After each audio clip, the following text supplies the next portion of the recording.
Hey everybody, Chris Bruce here from King Creative, and we're digging into another COVID conversation episode. This time, I'm joined by, just a guy. No, I'm just kidding. Not just a guy. Blake the Brain himself. What's up, man? How you doing? Chris, what's going on, good brother, man? Good to be here, man. Oh, well, virtually. Well, I hear you. I see you. You know, listen, there's nothing wrong. Right now, this is as like human connection as most of us are getting these days. So we'll take these video chats and call it real, right? Absolutely, man. Take anything we can get. Folks is out here craving for some type of personal contact or any type of contact they can get. So I guess this is supposed to be going to get. Yeah, my wife and I were actually, she was just talking to me yesterday, and she was saying like, so is anything that used to be a phone call pretty much a Zoom chat now? And I was like, it's interesting you say that, but it's kind of like, well, if you can, why not, right? Because it's nice to connect, to see the body language, to actually be able to interact, and it is kind of funny. But I don't know about you, but I feel like I'm on one after another, and it's like your whole day is booked up with these video chats. No, absolutely, man. Definitely Zoom kind of because I think the world is adjusting. How do we adjust? And it's nothing like in-person meetings. So Zoom, right. Both of us are we deal with creativity and production, all that stuff. So you have to talk to people rather than an email. So Zoom, I would say FaceTime for me. I was always the guy with the iPhone. That's why somebody said, like, you got an iPhone, that's FaceTime. Yeah, no, absolutely. Whatever. I mean, listen, Zoom is popular right now because a lot of people are embracing it. But whatever your video chat platform is, I mean, it's really just more about this opportunity to connect. I mean, this would be great, and being able to do it just via audio and interface in that way is better than nothing. But this takes it up a notch. It almost feels like we're hanging out. It does. It actually does. But hold on, sidebar. You're still married through this? I thought you guys would have like killed each other by now. Well, it's funny you say that. Actually, no, I think a lot of people are finding out how compatible they really are. And there's a lot of weddings that were postponed because of this, because they couldn't gather. And I have a theory that a lot of those aren't going to happen. But maybe for the better, because they're going to save themselves some time, some money. In the long run, they'll be happier. And I joke, but you have to think about that, right? I think we find out quickly, while being so tight and not having those escapes and those natural kind of breaks, how well we get along. And it's interesting. Now, I used to say, if you're dating somebody, if you really want to find out if they're for you, I say go on a vacation out the country with each other. Yeah. You'll find out some things. Yes. You'll find out if they're for you or if they're not. Absolutely. Yeah, that's good. I mean, that whole idea, like, you shouldn't live together before you're getting married. I'm like, I don't know. I get why people say it's traditional and that's all, whatever. But maybe the vacation idea, at the very least, is a good way to test that. So that's the way. Listen, especially international, especially in a place where you can't get away from each other. Yeah. You wanted to. Survival, right? Absolutely. Yeah, exactly. No, that's good. So what have you been up to? Obviously, you've been still working, trying to make things happen, creating content, helping your clients. I know you do a lot of wedding video stuff. Right now, that's probably changed a bit. So what are some of the things you guys have been, and you in particular, have been focused on? Honestly, this outside of, outside of the negative aspects of COVID-19, as far as, families and people dying, of course, by that. Outside of that, and prayers for, for all those family members. Outside of that, this has been, I couldn't ask for nothing more. Because it's time. It's a time where the world is on pause. It's allowed. I was behind. Like, I'm being honest. And I mean, like you said, just a guy. And my main thing is failures and goals, which I'm working on right now. It's this whole separate project. But I've always been behind as far as work, catching up on work from when I started. Because when I started business, nobody taught me how to run a business. Nobody taught me how to deal with the small, intricate details of customer service and editing time and managing all of it. So, and I know a lot of people, so I would always get weddings, and wedding season starts in April, right? Sometimes in February now, and goes until December. So, and which I'm grateful for. I need all the time. Of course. But although weddings are kind of canceled right now, it's giving me time to catch up on a whole bunch of other stuff. Me and my brother, we were joking the other day. We was like, 2020 is the leap year. Like, just forget 2020. You might no, it's it's the ultimate leap year, but it's the year. I think at the end of the day, if you've taken and recognized this time as an opportunity to do those things you've been wanting to do for so long, we all do it. We all have ideas, projects, concepts, and things that we wish we had time to do. Now is that time. And you cannot expect or maybe even count on another break like this to happen anytime soon. It's not one we planned on, but take advantage of it. Like, seriously. No, absolutely, definitely. And that's what I've been doing, taking advantage of it. And it's so funny that you mentioned I even drafted, I call this my text memo, where I'm sending out a text to all my close family and friends saying, hey, love you guys, but I'm about to like really dive in really hard on all of the goals, giving 100%, even close to 90% effort on all the tasks that I got to do. And if I act a certain way, if I'm not available, just bear with me. And like you said, this is the only time we're going to get a break like this outside of war or something like that. Yeah, no, this is unique. It's a very unique time for all of us. It's an unprecedented, really gap in the normal flow of things for business and relationships and really just all the things that we've come accustomed to know in the way that we operate and work. And, I can applaud that. I mean, this series in itself was something that was inspired by something I wanted to do a while ago. That was about getting lost in people's worlds, having conversations, gaining perspective. And of course, now we're talking about the impacts of COVID as like the primary kind of like central theme, but it's not really about COVID at the end of the day. It's about people. And it's about, what are you doing to better yourself, get closer to your goals, manage your day and get, yourself forward in your life in a way that's positive. And I know that, and you mentioned it earlier, and I've talked about this in many of these episodes. Of course, we're not downplaying the real impact and the health issues and the lives that, have been lost. I think that if anything, what we need to do is honor those people by taking advantage of this time so that we can all be better. Because otherwise it was a waste and it was in vain. And then you'll look back at that and regret not having taken action. Absolutely. Gosh, man, we probably gonna talk for like 3 hours. Might let the people know just right now, because absolutely. And it's so funny. We'll have to do this in volumes. Volumes, we definitely do it. Volume 1, volume 2. Like you said, taking advantage of the time and not regretting. I think that was a huge thing. And honestly, this is a true story. When COVID hit and they shut the state down, the world got shut down. I remember it was like March 22nd. Probably here in Delaware. It feels like forever ago. Like, how long ago does that feel like right now? Honestly, a long time ago. It feels like last year.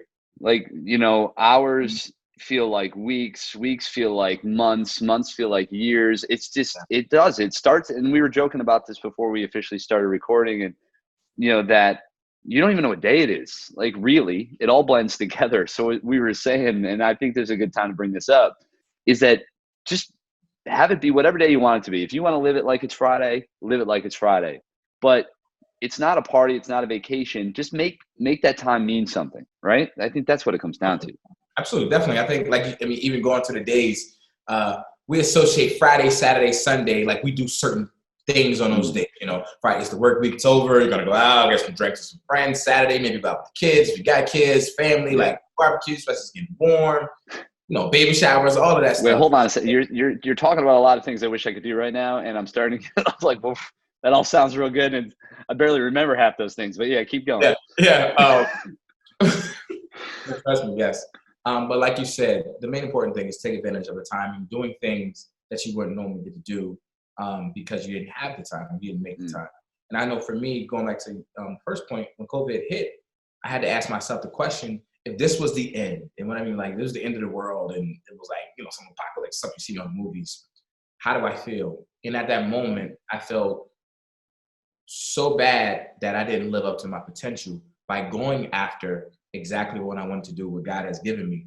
And I'm not trying to get religious or anything, but I know that I have a purpose. I know that I have certain goals, things that I have the talent and ability to do. And I was so mad because if this was the end, I was so upset at myself that I didn't reach those goals or I didn't attain and live up to that potential. Wow. And that was the kick in the butt that I needed. You know what I mean? So I was like, all right, cool. Let's really dive in. Let's give this 100%. I was watching this video. Jay-Z was he's up on my wall back there. And I study people who are really great at their craft, no matter who they are, right? No matter which genre, background, etc. Yeah, man, there's lessons all around us to be learned and always things we can take with us. Absolutely. And Jay-Z was like, if I had to choose, because I don't know if you know, but Jay-Z was in the streets beforehand, right? He was a hustler. So he was like, if I had to choose between being successful. I heard that song. Yeah. I heard that song. If I had to be successful at being in the streets or being successful in the rap game, which one would I rather be successful? It was like the rap thing. And that's when he made a decision to give it 100%. And he said, once he gave it 100%, like things happened for him very rapidly. And now when I made a decision a few weeks ago to like really give this 100%, like you said, like even though it's quarantine time, I'm a photographer, people have been coming to me. I need this. I need that video. Got ideas. Boom, boom, boom. And stuff is just going to happen. And I believe it. And that's about taking advantage of this time, figuring some things out. You know what I mean? Sorry if I got long-winded with it. My fault. No, man, listen, that's what this is all about, right? I mean, I want people to hear your perspective and kind of see your mindset in what you're doing to take advantage of this time. Because again, yes, I get it's hard and it's challenging and it pushes us, I think, very, very far as humans, not in a place that's comfortable, right? You know, it's out of the norm. You know, we get very comfortable in our routines, but I've mentioned it in other episodes. I say it all the time, and change is a thing, man. You got to embrace it. And I think part of the problem is people, they resist it, and they're hoping that things are just going to go back to the way it was. And I think that's a misstep. It's it's almost like an illusion if that's what you believe is going to happen, because nothing's ever going to be the same. And that's not necessarily a bad thing. I think, and I actually just read a post that Matt Sullivan just wrote the other day about how that bothers him. And it hit me because I feel the same way, that these people that are just hoping for things to kind of reset and go back and start over and get back to normal, so to speak. And that's something that I think you're missing the boat, right? I think you're missing this opportunity, this chance to do something. Does that make sense? I mean, like I have so much of this in my head and so much of I just wish people could just see that. And I don't know why. To me, it seems so obvious. To you, obviously, you're doing your thing. And I've been talking to so many people that get it, that look at this, and yes, they have great respect for all those that are being affected, but they're not sitting back waiting. Absolutely. They're taking steps. Yeah, definitely. I mean, probably, as they say, you're preaching to the choir. Like you said, a lot of people wanted to go back to what's normal. And I always, you have to be able to adapt to whatever the times is. And if you go back and you study history, and the people who have became successful when anything hit, the recession, depression, when World War I, II, all these things hit, people had to adapt and figure things out. And then adapt and overcome. Adapt and overcome. Military motto. Absolutely. Adapt, overcome, you grow, you figure some things out.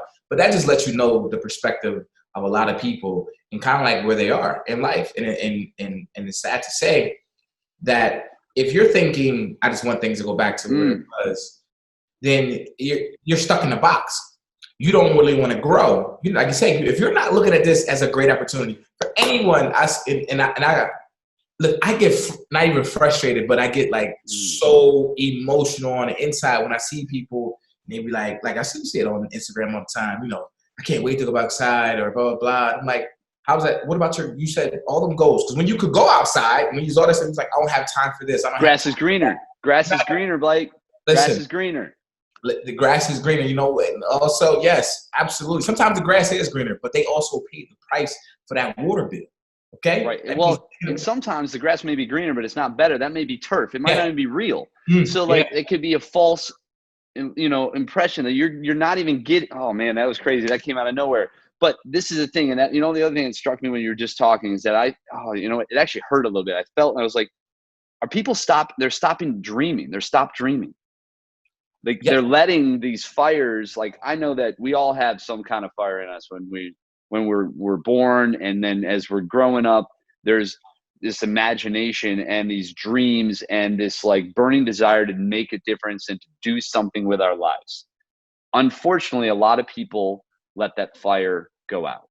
Absolutely. They stop dreaming, they start settling, and they just go through the motions.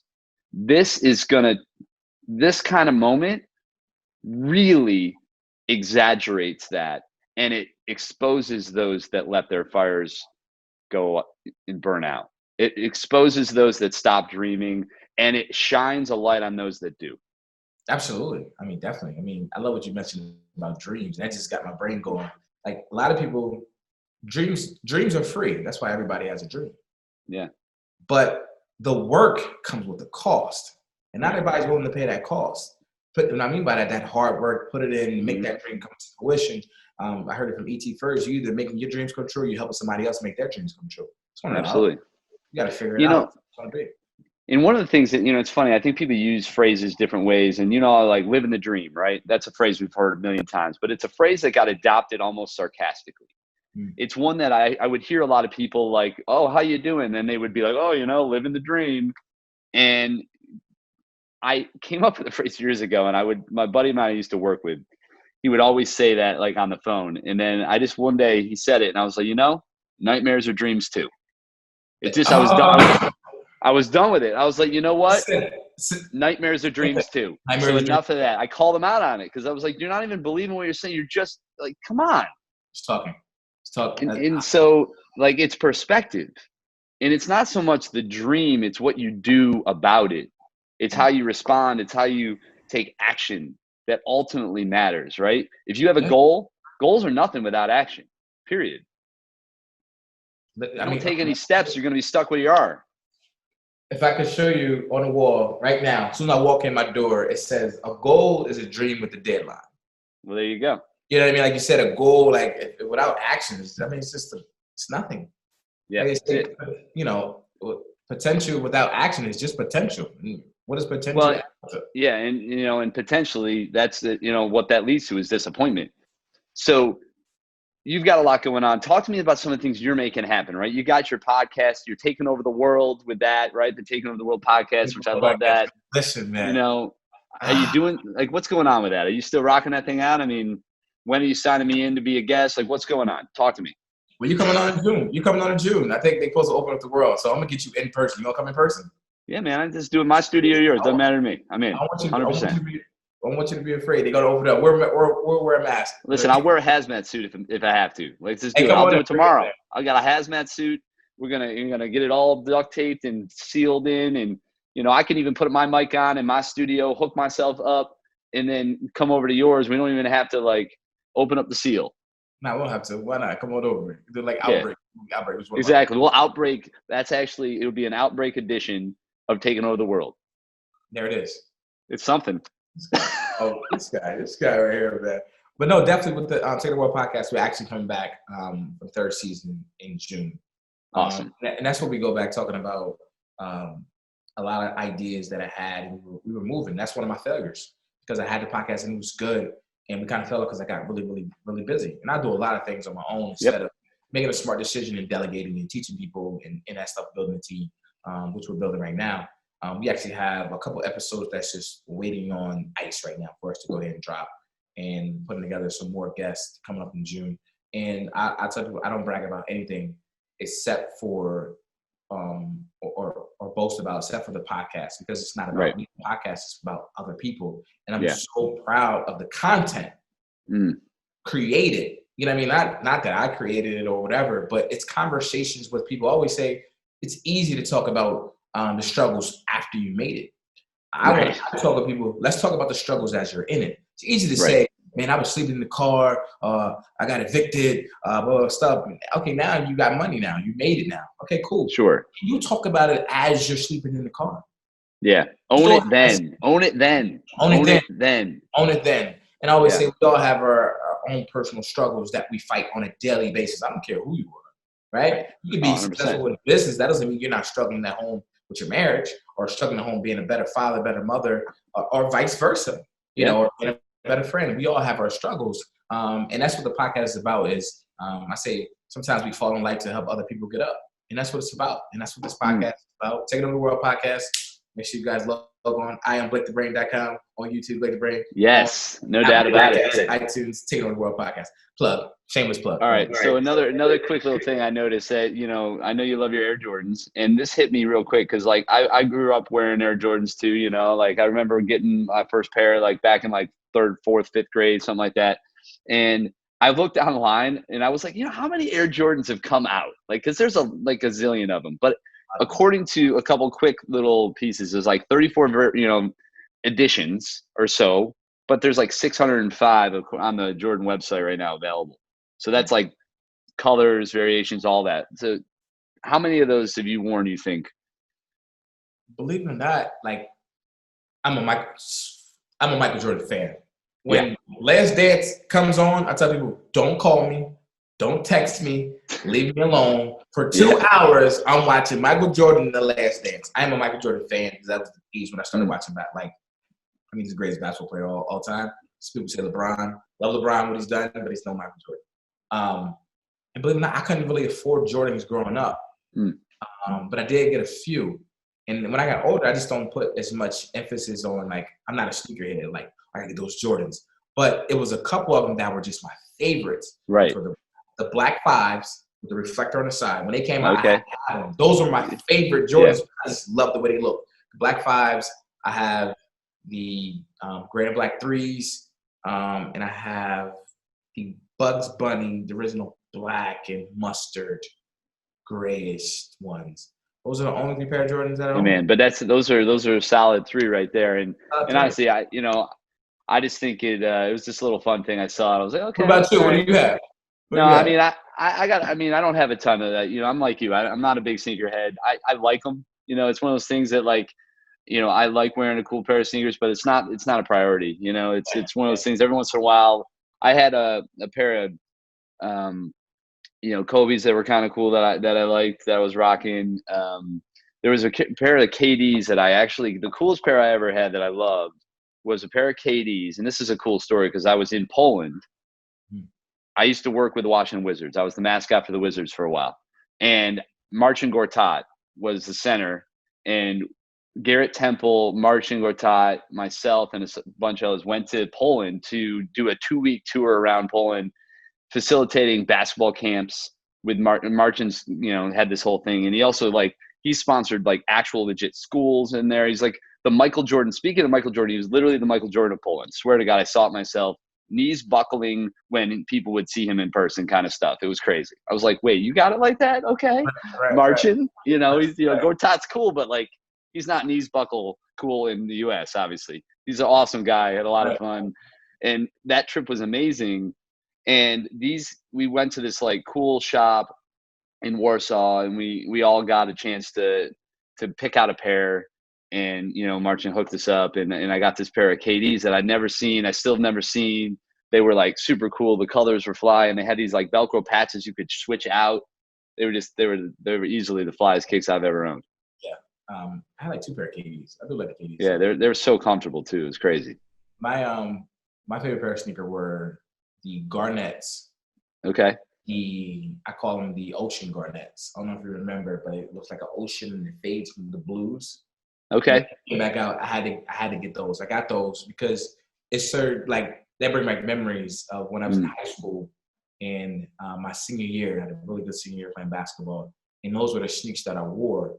And of course, they were beat up by the time. You didn't think anything about it. So when it came back out, I got them more as a memento. I only wore them like twice at best. You know what I mean? So I mean, we talk about the sneakerheads. I mean, you have certain things that just bring you memories, like you said. Those. Yeah, I mean, for me, they were more meaningful because of they kind of were a symbol of that trip and those experiences. And we had an incredible time. We can talk more about that when we get together next time because there's all kinds of fun stories from that trip. But I think it's cool, and these are things that we appreciate, but they're luxuries, right? We don't need those things. I think the things that are, what is it at the end of the day when you wake up that matter the most to you? Those are the things you got to fight for. And that's what I want to encourage people at home to do, right? Right now, as you're sitting there, maybe struggling, maybe lost for trying to figure out your next move, maybe feeling like you're a little out of your, even out of yourself, just take a step back, try to regain some perspective and think about what really matters to you? What ultimately would give you that purpose? And that's what's going to drive you. And if you don't have that passion, if you don't have that purpose, you're not going to do it. You're going to come up with excuses and you're not going to get whatever it is you're trying to make happen done. That's a simple thing, right? So what would you tell people at home? Like, what's the thing you would tell them to maybe motivate them to take that step? I mean, absolutely. I mean, honestly, when you were talking, I was starting to get emotional myself, because going back to that, making that decision to give it up, even 90%, right? So Yeah. I'm gonna get to your question. Can I ask you a question? Yeah, sure. Flip it back. They kind of lead into it, right? If you had to give a percentage, 0 to 100%, 100% being the most, right? Mm-hmm. I'd just say the last 5 years, say 10 years. Okay. What would be the percentage of effort that you had given your life from when you wake up to when you go to sleep? How much, what percentage would it be for you? Now throw it to the equation, what you're capable of, your talents, your abilities, your work ethic, all of it, and put that into the bowl, and what percentage come up with? It's interesting, and I think that I'm going to throw an idea into this answer. I think that it's a bit relative because I feel like sometimes we think we're giving 100%, but there's almost always more, right?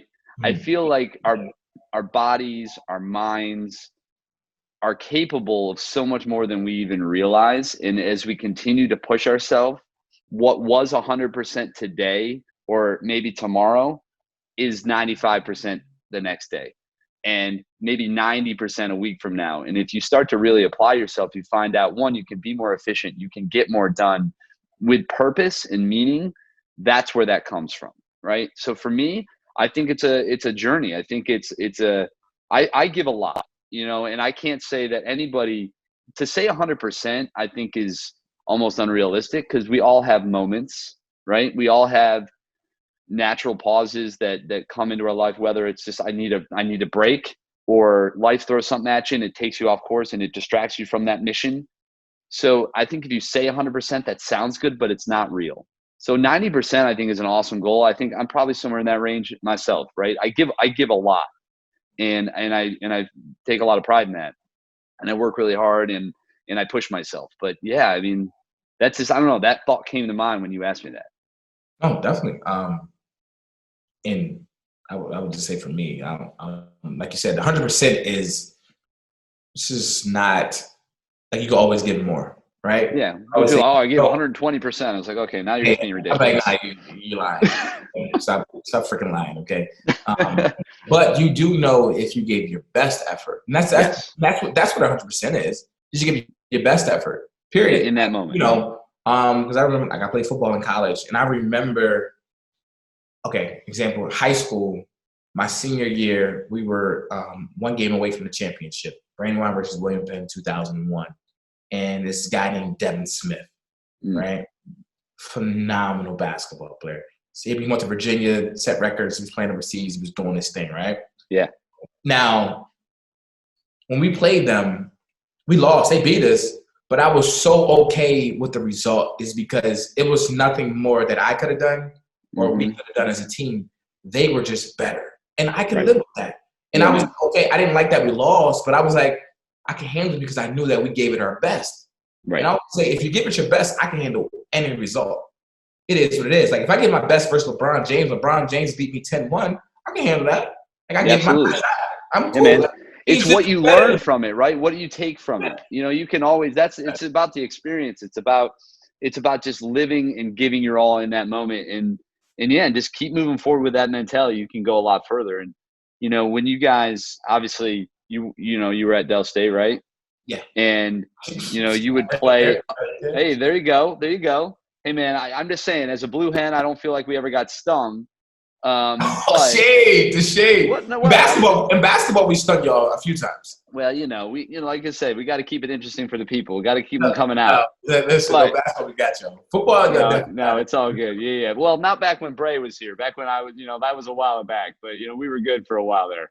But football, obviously, it was usually a bit lopsided. But it's okay. It was a great game because it was a it was a lot of pride for the state of Delaware. And I think it meant something. It was a great opportunity for both schools to just kind of come together, and it was bigger than a game in a lot of ways, which was cool. It was fun to be a part of that. It's fun. I mean, it should have been done. Like, it should be a real in-state rivalry. It should have been a rivalry. 100%. Yeah, no, absolutely. It goes back to when what's the one UD's coach named the Hall of Fame coach? Tubby Raymond. Tubby. Yeah. It goes back Wing to T. Tubby. Rest in peace. Rest in peace. Tubby. I mean, UD was really good and Dale State was really good back in the 80s, but they would never play each other because they ran the same offense. Yeah. And that goes into this whole thing. Yeah, and it was funny because I think Tubby actually would asked a few times for you guys to come up for practice, just because we needed a team to scrimmage against. I'm just teasing, but Tubby was a great coach, and I had the fortune to work with his son for a long time. Dave Raymond actually was business partner with Raymond Entertainment, the original Philly Fanatic. That's a fun little side note, and we've all got chances. So like, tomorrow's another day for you. What are you working on? What are you looking forward to? What's up? What's coming up for Blake here in the next few weeks? Definitely, man. Definitely appreciate the question. And I think I could probably time your other question. No, we got to go about what to take from this. We're going to go. God bless you. Okay, way to put the phone on mute. I muted it, though. You like that? Good job. I think we need to, first of all, what I'm taking, I think we all would say this as a great opportunity to, like you said, go after that dream. Go after it. You just don't make excuses, right? It is what it is. Like, either you have it or you don't. And this is the time to find out if you have it or if you don't. Like, it's no excuse. You can't have no excuses after this leap year. Just don't got it. And that's what it is. No, you had your chance, man. You had your chance to write that book. You had your chance to develop that online training module. You had that chance to, create that business plan, whatever it is. This is your chance. Take advantage of it. Take advantage of it. So for me, over the next couple of weeks, we talked about that commitment, right? And it's something that I'm committing to, just the whole process is. So for me, I'm just saying for me, it's catching up on everything that we talked about, finishing. Like, I have a whiteboard, all this stuff over here in the whiteboard, but also just releasing a whole bunch of content that I had that I just didn't put out there. Because like you said, it's COVID. Who knows? I could die next week. And I would feel so, and I thought about it when I was walking, I'd be like, well, I need to put this stuff out there to the world, because like, it's no sense of it just sitting there if it's already done. Put it out there.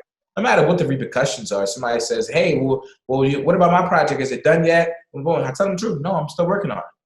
You know what I mean? Because I'd rather put out something that's dope and creative, just throw something together just because you want it in a day. No, I'm just not going to do it. Like, that's just the artist in me. Like, nah, I just can't do that. You know what I mean? But just putting this content. So I'm going to be putting content out. By the time we got May 17th, so June should be hitting. The podcast is going to be back out.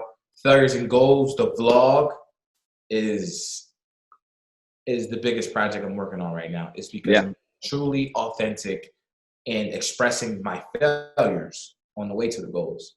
You know what I mean? Nice. So I always say, for me, nobody taught us how to fail. And that's what I say. What I mean by that is nobody taught us how to deal with failure. They don't teach us that. They teach you, go be successful, third. But failure is inevitable. It's inevitable. Like, I don't mean like failure as in it's final. I mean, like, you didn't get the result you wanted or whatever, right? But they don't teach you that. No, that's part of the process. That's how you grow, because like you said, you learn more from failures. I ain't never heard nobody say, I learned the most I ever learned from success. It's always been the failure part of it. I mean, you don't learn, the lessons aren't there, right? You get the experience, you get the memory, you get the satisfaction from success, but the lessons, those come from failures. It's in getting up. I was watching Denzel has a pretty famous commencement speech where he tells you to fail forward, right? And it's a really inspirational, piece, and it's a simple thing. Falling back isn't an option. If you're gonna fall forward, and that way at least you see what you're gonna hit, right? Which I love that. That was a great line that he uses in that speech, and we just need to. I think we all just need to work together, and we just gotta put ourselves in there and not worry about the failure. In fact, embrace the failure, look forward to the failure. Because without it, what do you get? What do you gain, right? Search for it. I mean, pile them up. I need a pile of failures in my corner so I can get that win. Absolutely. You want some of mine? Yeah, but look at that. Oh, there's one right there, actually. Look, Shade. I told you, oh, Shade's what? Hornets. You said it first. You said it first. But it's all good. Now, all kidding aside, I mean, this is awesome, man. I appreciate, you coming on. I appreciate you sharing your journey, what you're dealing with right now, because I think the reality is we're all dealing with something in different ways. COVID-19 is a real thing. It's affecting all of us. And by gaining some perspective, by opening up your world, your heart, your mind, and bringing some perspective that maybe whoever's watching this didn't have prior, I mean, they're that much closer to being able to get something going for themselves. And that's what it's all about. Hopefully, man. I appreciate it, man. I appreciate you letting me come on and wanting me on the show. I don't know why you went a little. Oh, please. I don't know why. Oh, we're going to do this whole game. Well, I don't know why you'd want to be on No, you're the best. No, you're the best. No, you're the best. No, you're the best. All right, fine. I'm the best. All right. The point is, Blake, it's been a pleasure. I can't wait to do it again. Let's definitely collaborate on something meaningful soon. And if there's any way that people can engage with you, what's the best way for them to follow and really get involved with what you got going on? Absolutely. First of all, we do have to connect. I know we've been talking about connecting. Yes. We absolutely have to have, like I said, we're either going to make it happen or, 100%. Got to do it. Make it happen. But on Instagram, at BlakeTheBrain, definitely use that platform to get out a lot of stuff. Website, I am BlakeTheBrain, which has the failures and goals in the podcast. iTunes, wherever you get your podcast at, Take It Over the World podcast. And if you're looking for me, I'm in these streets. Come holler at me. Nah, I'm playing. That's you do. But that's it, man. In those streets, wearing that mask, being that safe. Being safe. You might not know it's me until I go like this. Hey, it's me. Oh, okay, yeah. I literally saw somebody the other day, and I had my sunglasses on, my mask, and I was like, "Hey!" And they were like, "I have no idea who you are." And I'm like, I have no idea who you are. It's so funny. I don't know. Like if I go out and see a cute girl, I don't know if she's really cute. So I'm like, I need to see the mask down. Well, I don't have to worry about that anymore. Oh, you're married. I'm married. I've got a 6-week-old baby girl. She's a beautiful thing. I know. Yes, a little shining beacon of light in this craziness that we're all going through. So, hey man, go ahead. Blake, baby number 2 on the way. Hey, well, actually, the doctor said we could start on that here in 6 weeks. So is that today, tomorrow? Maybe that's tomorrow. But the point is, stay blessed, stay awesome, stay healthy, and stay connected. Blake, it's been a pleasure to have you on the show. Everybody at home, this has been another COVID Conversations.